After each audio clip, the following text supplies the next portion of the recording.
গরুর মাংস ভুনা আলু আর পেঁপে দিয়ে। তেলে পেঁয়াজ ভেজে নিয়েছি, বেশি না, খুব সামান্য।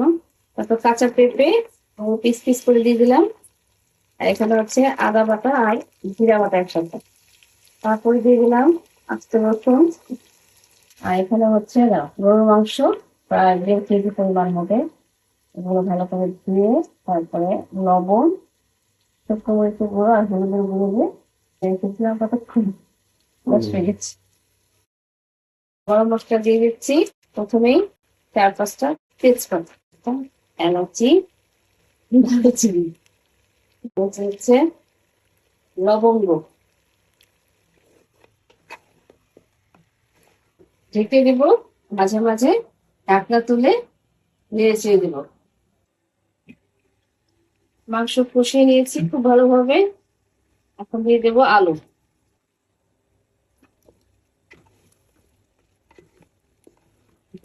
তারপর দিয়ে দেবো গরম পানি। একটা পানি দেবো ভালোভাবে সিদ্ধ হওয়ার জন্য আর ঝোলের জন্য।